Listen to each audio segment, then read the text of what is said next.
मैं डॉक्टर मनमोहन सेन, सह आचार्य संस्कृत राजकीय महाविद्यालय बहरोड। आज हम बीए सेकेंड ईयर में संस्कृत विषय के प्रथम प्रश्न पत्र है, उसके अंतर्गत सुखनासोपदेश का अध्ययन प्रारंभ करेंगे। और इसकी जब शुरुआत होती है तो उसकी कुछ भूमिका के बारे में जान लेना आवश्यक है। सुखनासोपदेश कादंबरी का ही एक भाग है। जब राजकुमार चंद्रापीड़ अपना अध्ययन समाप्त करके घर लौटता है, तब उसके पिता राजा तारापीड़ अपने पुत्र का राज्याभिषेक करना चाहते हैं। इस प्रक्रिया के अंतर्गत राजा तारापीड़ यह जानते हैं कि उनके पुत्र ने शास्त्रों का अध्ययन प्राप्त कर लिया है, शस्त्र अस्त्रों का ज्ञान भी ले लिया है, लेकिन जीवन के व्यावहारिक पक्षों का उसे अभी अनुभव नहीं है। इसी के अंतर्गत राज्याभिषेक करने से पहले वे अपने पुत्र राजकुमार चंद्रापीड़ को अपने प्रधान अमात्य वयोवृद्ध मंत्री सुखनास के पास भेजते हैं, जो युवराज को जीवन का व्यावहारिक उपदेश देते हैं। और यही व्यावहारिक उपदेश सुखनासोपदेश के नाम से जाना जाता है, विख्यात है। इसका प्रारंभ इस प्रकार से है। तात चंद्रापीड़ विदित वेदितव्यस्य अधीत सर्वशास्त्रस्य ते नाल्पम अपि उपदेष्टव्यम अस्ति। हमें व्याख्या की दृष्टि से इसका अनुवाद करना है, साथ ही इसके अंतर्गत कुछ प्रश्न बनते चले जाएंगे, उनको भी आपको ध्यान देना है, याद करना है। चाहे वह लघुत्तरात्मक प्रश्न हो या निबंधात्मक, प्रत्येक पंक्ति को आपको अच्छे से पढ़ना है, उसका अनुवाद भी देखना है, उसकी व्याख्या भी देखनी है, उस पर टिप्पणियां भी देखनी है, और जो कोई प्रश्न बनते हैं उन पर भी ध्यान देना है।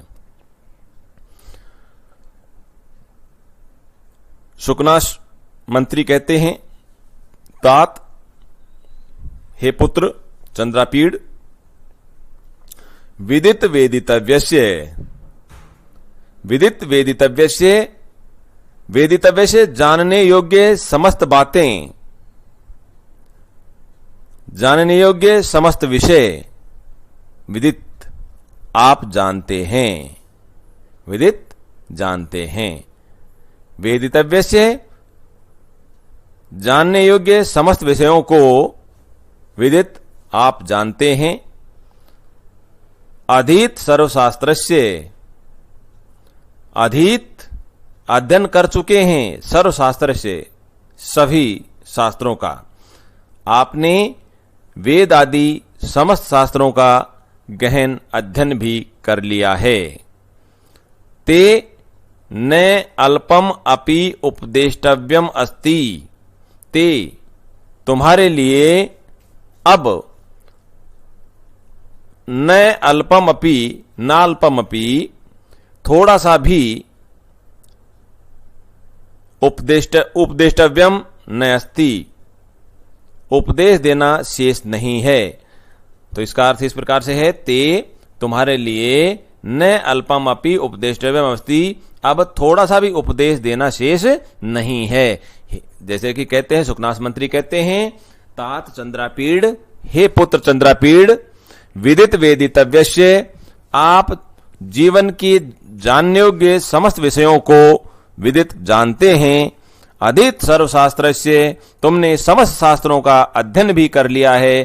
ते तुम्हारे लिए न अल्पम अपि उपदेष्टव्यम अस्ति, अब तनिक उपदेश देना शेष नहीं है, थोड़ा सा भी उपदेश देना आपके लिए शेष नहीं है। अर्थात आप समस्त विषयों का गहन अध्ययन कर चुके हैं।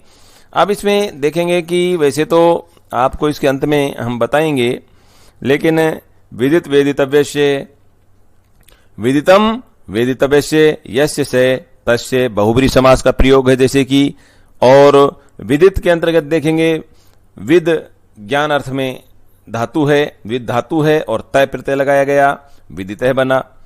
वेदितव्यस्य में भी विदित धातु है और तव्यत प्रत्यय लगा, वेदितव्यस्य बना वेदित। तो ये व्याकरणात्मक जो टिप्पणियां हैं साथ साथ में इसको भी देखते जाएं।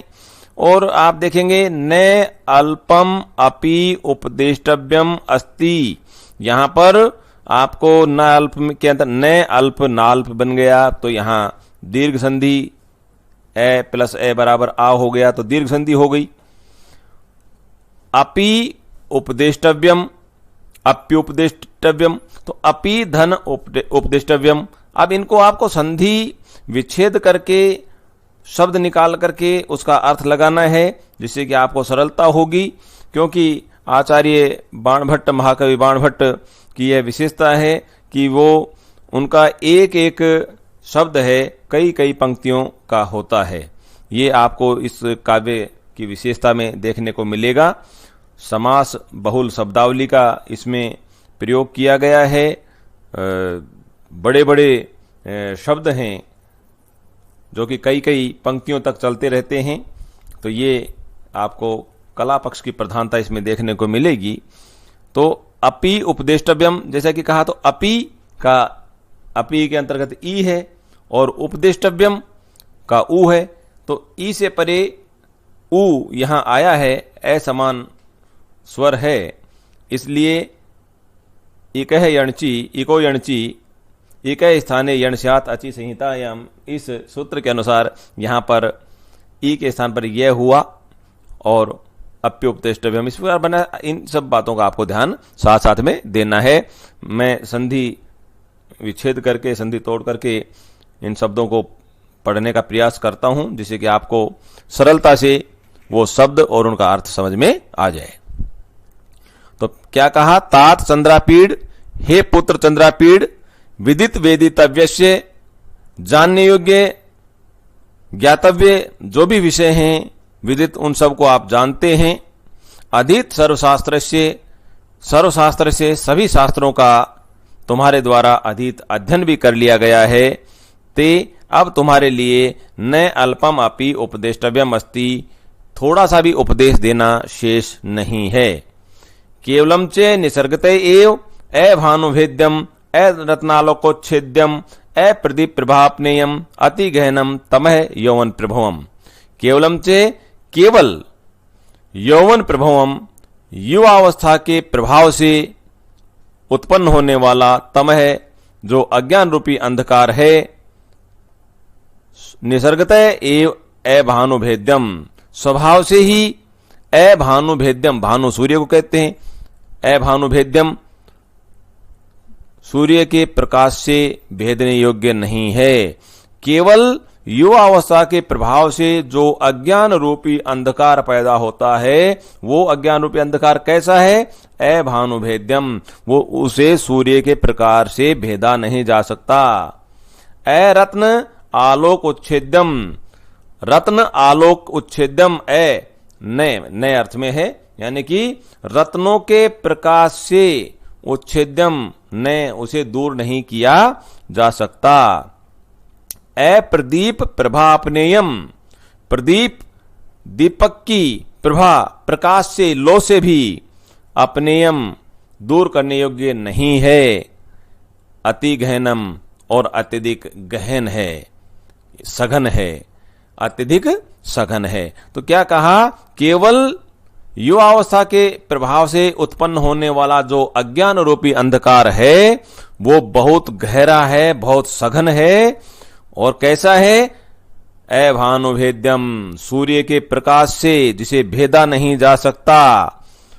रत्न आलोकोच्छेद्यम, रत्नों के मणियों की कांति से या उसके प्रकाश से जिसे भगाया नहीं जा सकता, दूर नहीं किया जा सकता। अप्रदीप प्रभापनेयम, और दीपक के प्रकाश से जिसे दूर नहीं किया जा सकता, इस प्रकार का वह अज्ञान रूपी अंधकार होता है। कहने का तात्पर्य, अन्य प्रकार का जो अंधकार है, सामान्य प्रकार का जो अंधकार है, सूर्यास्त के बाद होने वाला जो अंधकार है, उसको प्रातः काल होने पर सूर्य के प्रकाश से दूर किया जा सकता है या दूर हो जाता है, या किसी रत्न मणि आदि के प्रकाश से कुछ मात्रा में उस अंधकार को दूर किया जा सकता है, हटाया जा सकता है। किसी दीपक की लो से उस अंधकार में प्रकाश किया जा सकता है, लेकिन युवा अवस्था के प्रभाव से उत्पन्न होने वाला जो अज्ञान रूपी अंधकार है, वो इतना सघन है कि वह स्वाभाविक है कि अभानुभेद्यम, कि उसे सूर्य के प्रकाश से भेदा नहीं जा सकता, दूर नहीं किया जा सकता। अरत्नालोकोच्छेद्यम, और रत्नों के प्रकाश से भी उसे दूर नहीं किया जा सकता। अप्रदीप प्रभापनेयम, और दीपक की लो या दीपक के प्रकाश से भी हटाया नहीं जा सकता। इस प्रकार का अज्ञान रूपी अंधकार होता है। तो प्रश्न पूछा जा सकता है कि युवावस्था के प्रभाव से उत्पन्न होने वाला अज्ञान रूपी अंधकार कैसा होता है, तो आपको प्रश्न के उत्तर में देना होगा कि उसे सूर्य के प्रकाश से भेदा नहीं जा सकता, अभानुभेद्यम, अरात्न आलोकोच्छेद्यम, रत्नों के प्रकाश से हटाया नहीं जा सकता, अप्रदीप प्रभापनेयम, और दीपक की लो से या प्रकाश से भी उसे दूर नहीं किया जा सकता। इस प्रकार से आपको उन छोटे छोटे प्रश्नों का उत्तर देना होगा। अपरिणामोपसमय दारुण लक्ष्मी मद है, लक्ष्मी मद है, और लक्ष्मी का जो मद है, जो अहंकार है, दारुण है, इतना भयंकर होता है कि अपरिणाम, परिणाम करते हैं वृद्धावस्था, अपरिणाम उपसमय, यानी कि वृद्धावस्था में भी वह जो लक्ष्मी का मद है, जो अहंकार है, वह शांत नहीं होता है।